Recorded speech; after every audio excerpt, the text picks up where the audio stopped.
नमस्कार.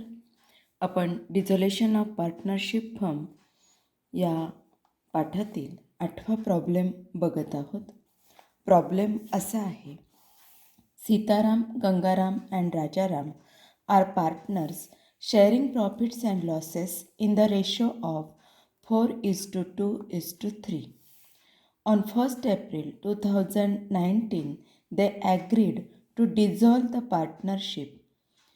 In their balance sheet was as follows. Balance sheet. Liability side. Capital. Sitaram 65,000. Gangaram 45,000. Rajaram 7,000. Reserve fund 18,000. Profit and loss account 5,400. Loan from Tukaram 10,000. Sundry creditors 12,000. Bills payable 4,600.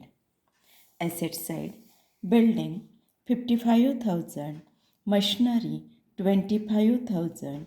Furniture 12,000. Investment 15,000. Bills receivable 3,500. Sundry debtors 21,000. Stock 28,000. Cash in hand 5,500. Cash at bank 2,000 आणि total आहे 1,67,000. Additional information. The assets realised building ₹46,750. Machinery ₹18,550. Furniture ₹9,600. Investment ₹10,650. Bills receivable and debtors ₹20,750. All the liabilities were paid off. The cost of realization was ₹800. Rajaram became bankrupt and ₹1,100 only was recovered from his estate. Show realization account, bank account and capital account of the partners. या प्रॉब्लेममध्ये आपल्याला एक partner म्हणजे Rajaram bankrupt झालेला आहे, म्हणजेच दिवाळखोर झालेला आहे हे सांगितलेलं आहे आणि त्याच्याकडनं फक्त ₹1,100 वसूल झालेले आहेत. मग आता आपण प्रॉब्लेम सोडवणार. आता यामध्ये एक पार्टनर दिवाळखोर असला तरी जसे आपण सिम्पल डिझोल्युशनचे प्रॉब्लेम सोडवत होतो तशाच पद्धतीने आपण प्रथम ॲसेट्स आणि लायबिलिटी ह्या रिअलायझेशन अकाउंटला ट्रान्सफर करणार आहोत. मग आता आपण पहिली एंट्री करतोय, realisation account debit to sundry assets account.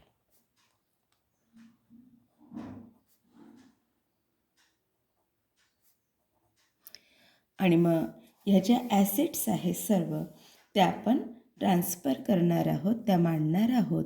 Building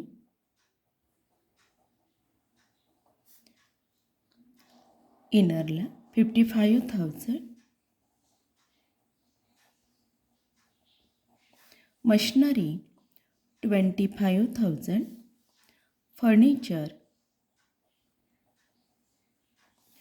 12,000. Investment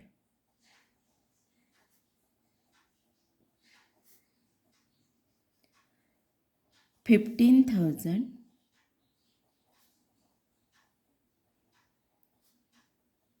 Bills receivable 3,500.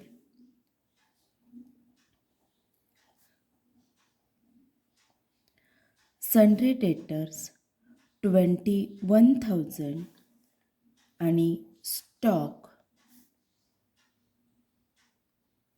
28,000 आणि मग टोटल ॲसेट्स ट्रान्सफर झालेले आहेत 1,59,500.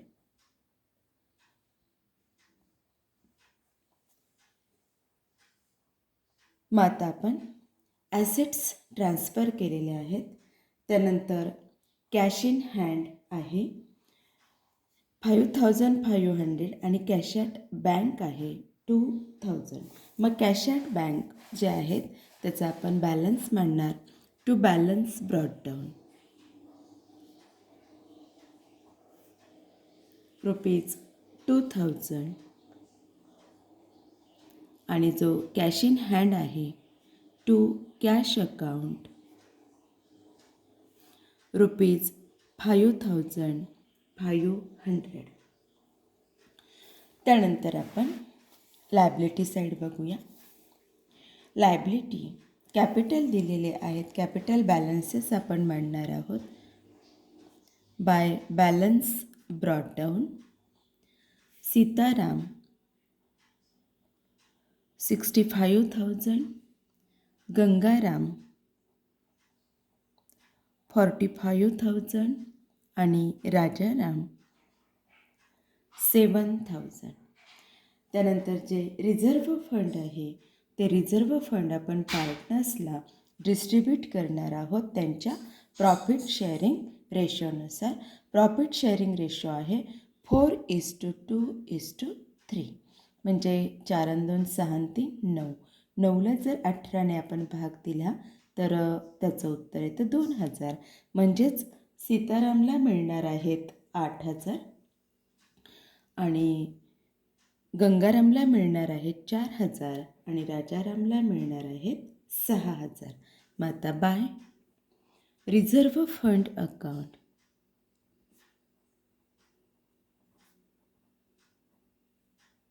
8,000, 4,000, 6,000. त्यानंतर profit and loss account. Profit and loss अकाउंटची अमाऊंट आहे 5,400 आणि मग त्यांना त्यांच्या रेशोनुसार आपण देणार आहोत. प्रॉफिट अँड लॉस अकाउंट मग त्यांना मिळणार आहे 2,400, 1,200 आणि 1,800. त्यानंतर थर्ड पार्टी लायबिलिटी आहे त्या आपण लायबिलिटी साईडला ट्रान्सफर करणार आहोत बाय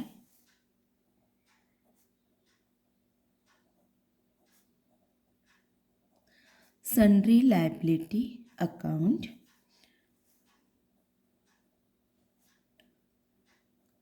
लोन फ्रॉम तुकाराम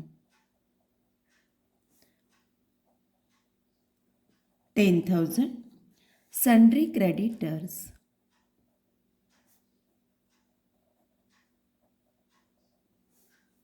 12,000 आणि bills payable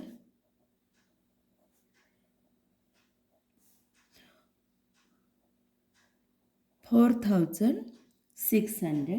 म्हणजे टोटल लायबिलिटी आहेत 26,600.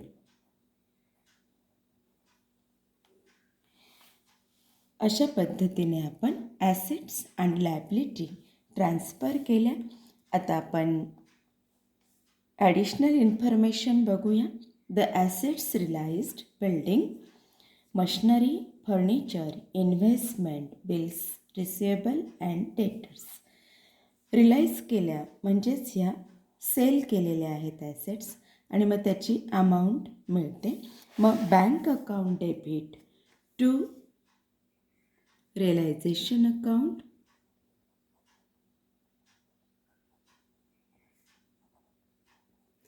आणि मग टोटल अमाऊंट मिळते 1,06,300. आणि मग bank to realisation by bank account. मग त्यामध्ये बिल्डिंग,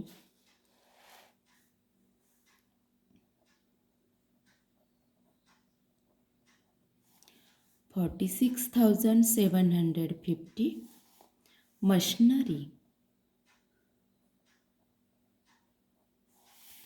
18,550, फर्निचर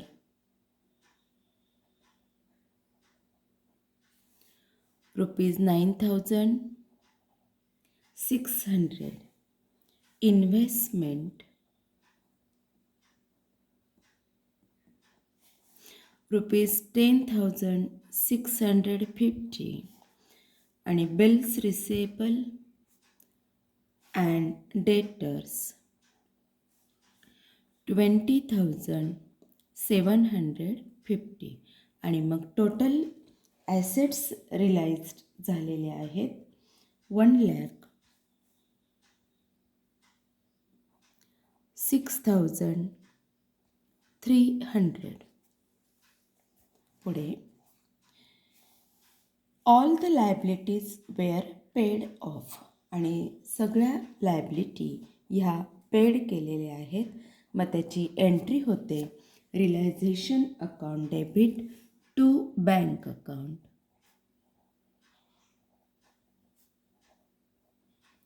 आणि मग लायबिलिटी आपल्याला जशाची तशा पेड करायच्या आहेत. Loan from Tukaram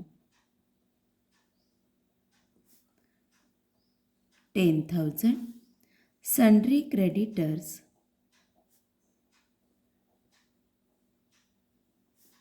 12,000, bills payable 4,600 आणि टोटल लायबिलिटी आहेत पेड केलेल्या 26,600. Realisation to bank account bank bye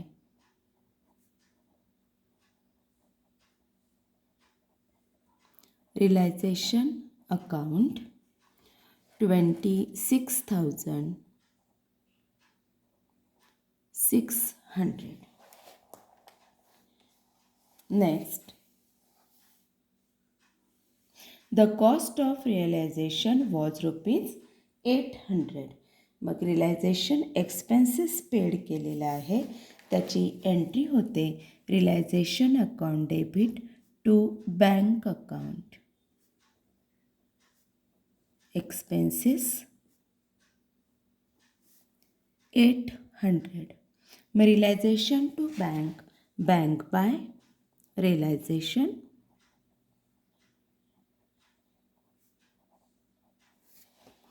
800. पुढे आपल्याला सूचित केलेलं आहे Rajaram becomes bankrupt and ₹1,100 only was recovered from his estate.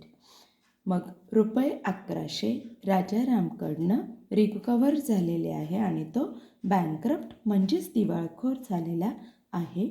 त्याची एंट्री आपण करून घेणार आहोत. कॅश मिळाली आपल्याला. मग आता bank account debit to Rajaram capital account to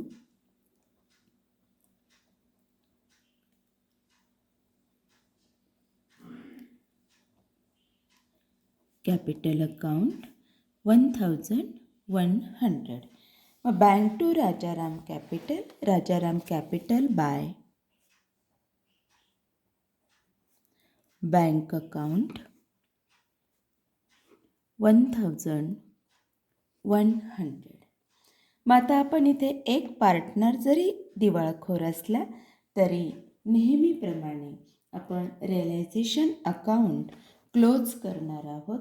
आणि मग आपण रिअलायझेशन अकाउंट क्लोज करताना जर बेरीज बघितली दोन्ही डेबिट आणि क्रेडिट तर डेबिट टोटल जास्त येते आणि ती येते 1,86,900.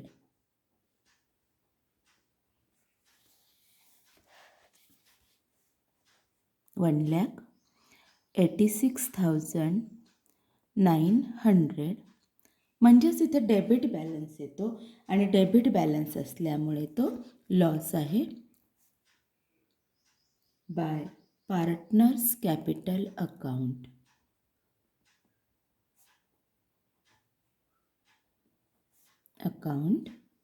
मग हा लॉस जो आहे तो आपण पार्टनर्सला ट्रान्सफर करणार आहोत. मग पार्टनर्स सीताराम, गंगाराम आणि राजाराम. मग रेशो आहे 4:3 म्हणजेच 4/9, 2/9 आणि 3/9. मग आता जो लॉस येतो तो लॉस येतो 54,000.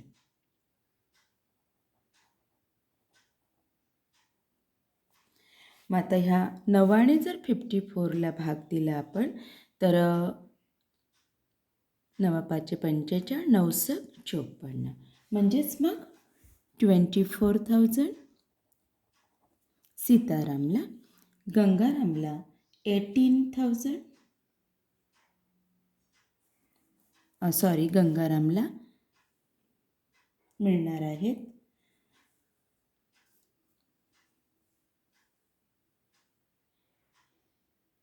12,000 आणि राजारामला मिळणार आहेत 18,000. जे 6×4 = 24, 6×2 = 12 आणि 6×3 = 18. आणि मग हा लॉस आपण पार्टनर्स कॅपिटल अकाउंटला ट्रान्सफर करणार आहोत टू रिअलायझेशन अकाउंट. लॉस 24,000, 12,000, 18,000. मग आता या ठिकाणी राजाराम जो आहे तो बँकरप्ट झालेला आहे. मग राजाराम बँकरप्ट आहे म्हणजेच याचा अर्थ त्याचा बॅलन्स हा डेबिट बॅलन्स येतो. मग डेबिट बॅलन्स येतो राजारामचा 18,000. मग आता इथे आपण सपोर्टेड वर्किंगमध्ये आपण त्याचा डिफरन्स काढून घेणार आहोत. मग डेबिट बॅलन्स राजारामचा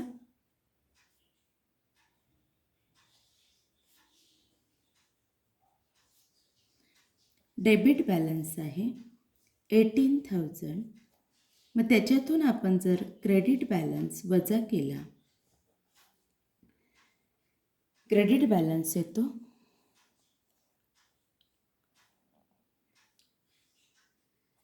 15,900. मग जर हा बॅलन्स वजा केला तर तो येतो 2,100. मग आता हे 2,100 रुपये जे उरलेले 2 पार्टनर आहे सीताराम आणि गंगाराम,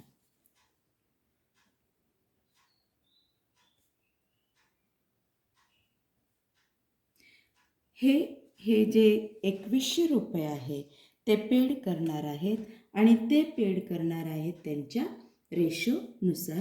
त्यांचा रेशो आहे 4:2 म्हणजेच 2:1. आणि मग याला जर आपण 2,100/3 केलं तर येणार आहे 700. म्हणजेच सीताराम देणार आहे 1,400 आणि गंगाराम देणार आहेत 700. मग आता डेबिट बॅलन्स राजारामचा 18,000 टोटल येते आणि मग यापैकी 1,400 सीताराम पेड करणार आहे आणि 700 गंगाराम पेड करणार आहेत. मग बाय सीताराम्स कॅपिटल अकाउंट 1,400 आणि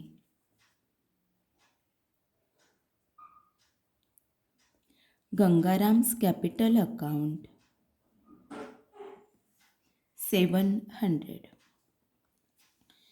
आणि मग याचं पोस्टिंग त्यांच्या अकाउंटला होईल टू राजाराम कॅपिटल अकाउंट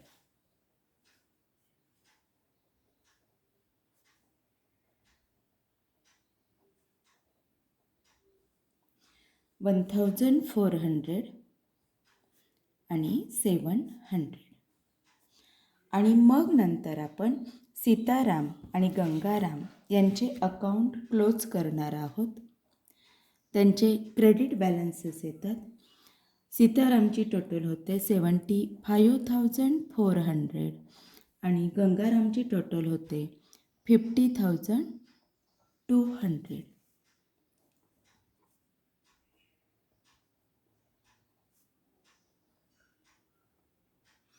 आणि मग हे बॅलन्सेस बँक अकाउंटला ट्रान्सफर केले जातील. म्हणजेच क्रेडिट बॅलन्स आल्यामुळे त्यांना हे जे एक्सेस कॅपिटल आहे ते एक्सेस कॅपिटल आपण परत करणार आहोत. मग सीतारामचं जे एक्सेस कॅपिटल आहे ते येतं आहे 50,000 आणि गंगारामचं येते 37,500. मग partners capital to bank, bank by partners capital, त्यामध्ये सीताराम कॅपिटल अकाउंट 50,000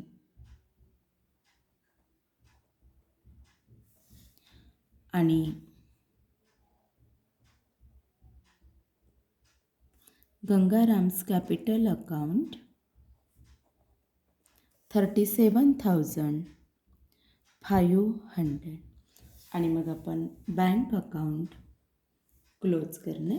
टोटल येते 1,14,900. 1,14,900 टोटल आली. म्हणजेच विद्यार्थ्यांना इथे एक पार्टनर बँकरप्ट होता आणि मग तो पार्टनर बँकरप्ट असला तरीही आपण नेहमीप्रमाणे ॲसेट्स लायबिलिटी ट्रान्सफर केल्या.